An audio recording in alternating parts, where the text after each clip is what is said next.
In November of 1962, a steelworker named Frank from Gary, Indiana, walked into a Buick dealership 3 blocks from the U.S. Steel Mill, where he ran a blast furnace for 28 years. He paid $490 for a used 1956 Buick Roadmaster wagon with 82,000 miles on the clock. $490. That same wagon today, restored, sells at Mecum Auctions in Indianapolis for $58,000, and the modern equivalent, a fully loaded Cadillac Escalade, will run you over $110,000 before the dealer adds his markup. Stay with me, because at number 3 on this list sits a wagon popular mechanics tested in 1967 and recorded a service interval Detroit hasn't matched in 50 years, and at number 1 is the vehicle the Bureau of Labor Statistics identified in 1971 as the single most common second car in American households, earning under $12,000 a year. Detroit killed these on purpose. General Motors knew it, Ford knew it, the dealer networks lobbied for it, because a car you can fix in your driveway is a car they cannot sell you twice. If you remember when a wife could drive the same wagon for 15 years and never see a repair shop, subscribe right now, because this channel exists for the men who remember. Number 5, the 1977 Oldsmobile Custom Cruiser.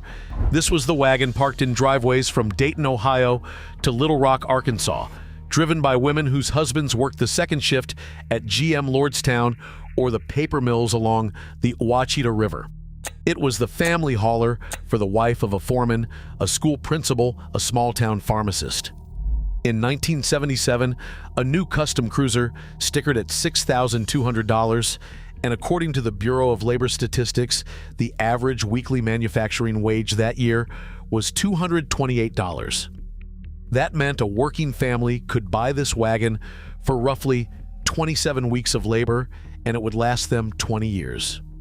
Picture a woman in Sandusky pulling out of the driveway at 6 in the morning, frost still on the windshield, the Rocket 403 Vive 8 settling into a low rumble after 30 seconds of choke, the smell of cold vinyl and coffee from a thermos on the bench seat, her hands on a thin plastic wheel that is worn smooth from a decade of grocery runs.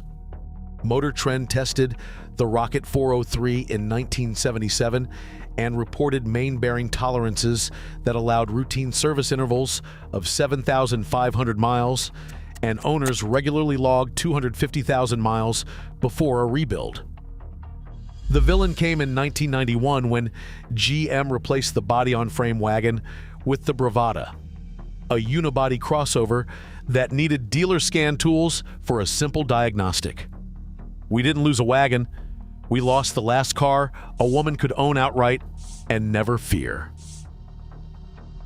Number 4, the 1969 Jeep Wagoneer Super.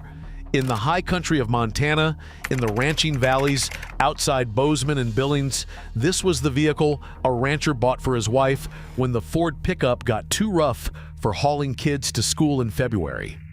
It was the first true luxury four-wheel drive in America, and it was driven by women who knew how to chain up tires in a blizzard.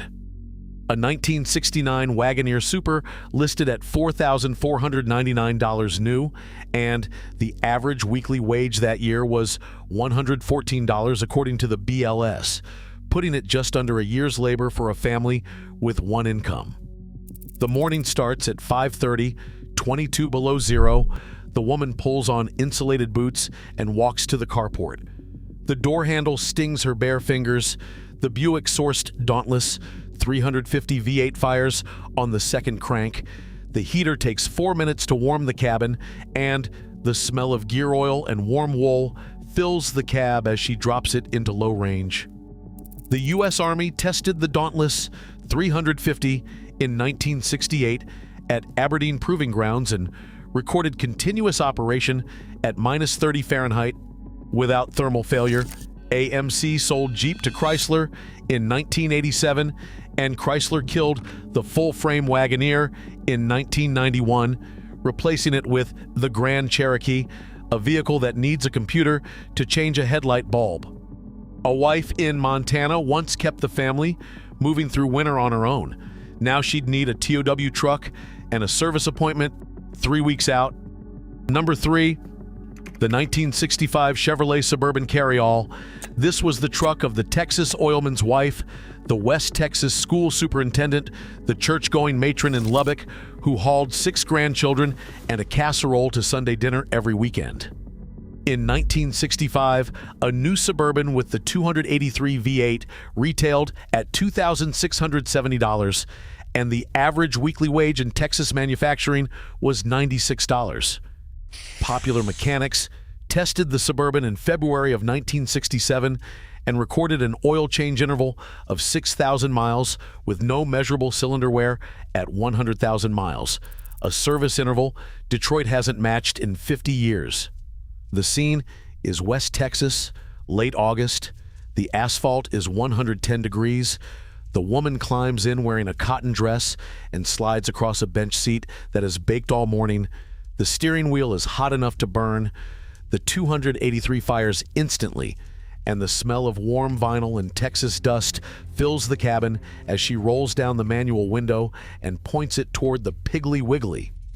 The villain was the 1995 Tahoe and Yukon repositioning when GM marketing executive Ron Zarella deliberately moved the Suburban upmarket, raising the base price by 60% in inflation-adjusted dollars and adding electronic systems that required dealer service.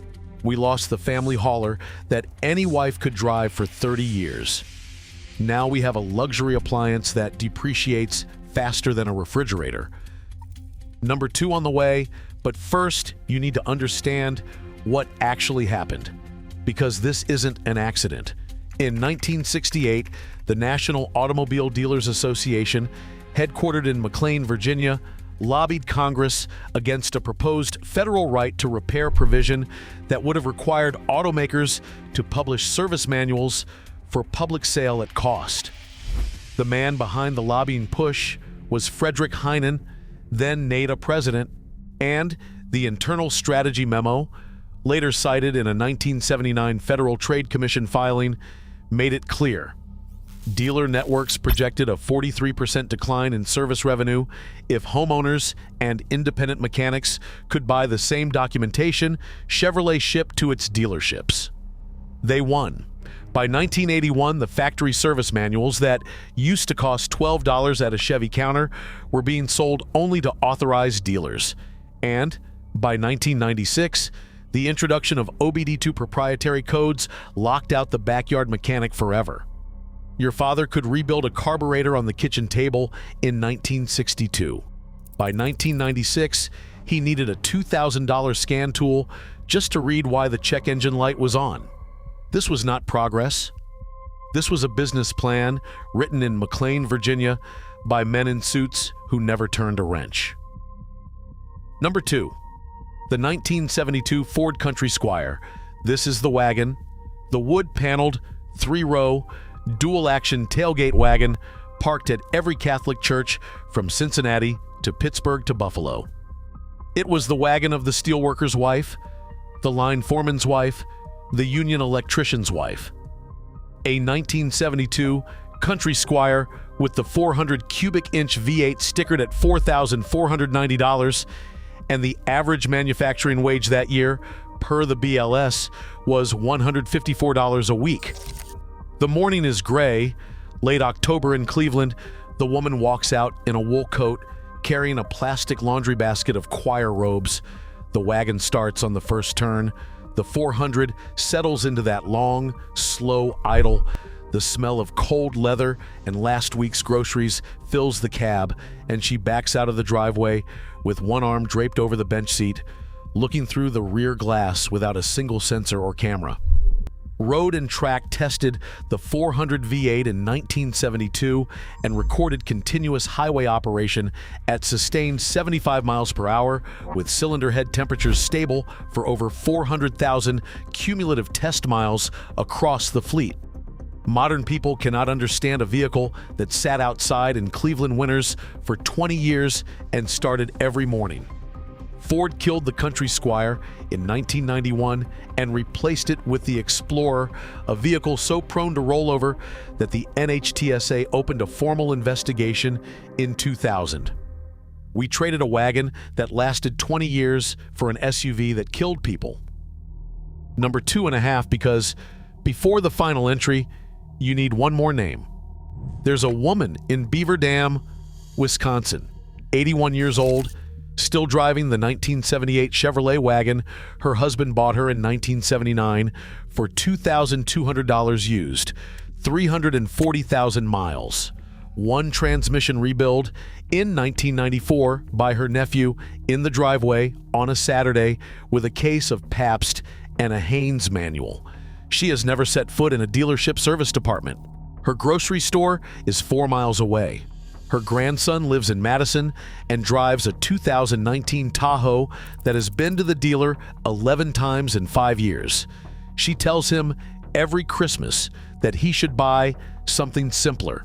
He doesn't listen. He can't. They don't make that car anymore. Number 1. The 1972 Chevrolet Caprice Estate Wagon. This is the one. This is the wagon parked behind the chain link fence at your grandfather's house in Akron, in Flint, in Birmingham, in Joplin, in Scranton. The Bureau of Labor Statistics identified the full-size GM body wagon in 1971 as the single most common second car in American households earning under $12,000 a year. It was the wagon driven by the wife of the assembly line worker, the wife of the coal miner, the wife of the railroad brakeman.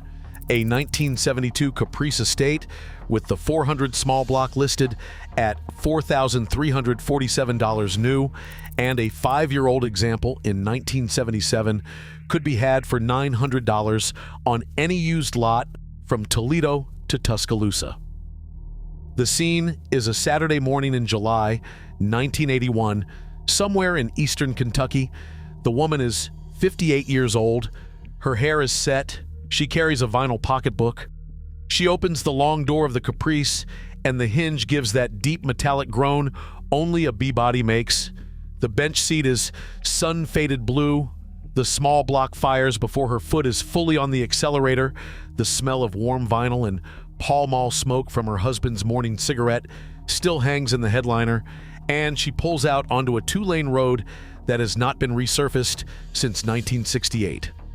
Motor Trend tested the GM body in 1973 and recorded chassis durability projections exceeding 400,000 miles with routine maintenance, and there are documented Caprice wagons in Nebraska still in daily use with original drivetrains.